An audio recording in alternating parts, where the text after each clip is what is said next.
In this video, I'll guide you through how to add a divider line in Webflow. Whether you're a seasoned designer or just starting out with Webflow, adding a clean, stylish divider line can enhance your web page's layout and separate content sections effectively. Let's dive right in and get started. First things first, open up your preferred web browser and head over to webflow.com. If you haven't already logged in, go ahead and do so. Once you're logged in, you'll want to navigate to the dashboard where all your projects are listed. Take a moment to locate the specific site where you want to add the divider line. Once you've found it, click on it to open up the Webflow Designer. This is where all the magic happens. With your site open in the Designer, look over to the left side of the screen. You'll see a panel with various tools. Find and click on the Add Element button.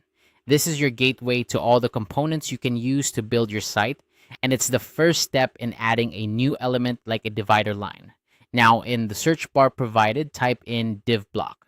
This is essential because a div block is a versatile container that you can style in different ways. Once you find the div block, simply click and drag it onto your canvas.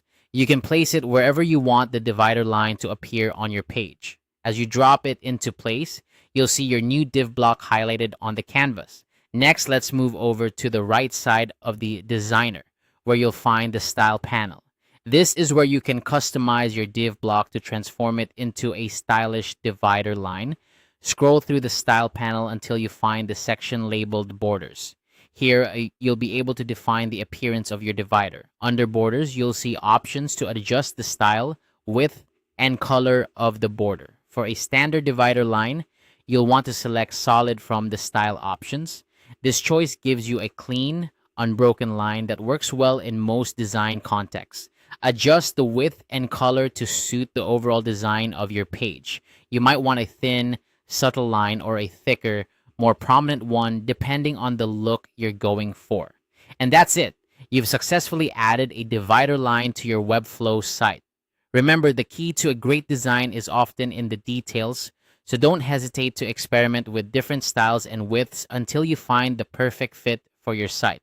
By following these steps, you've added a simple yet effective design element that can bring clarity and organization to your web page. Thanks for watching this tutorial. If you found it helpful, feel free to explore more of our guides for additional tips and tricks on using Webflow. Happy designing!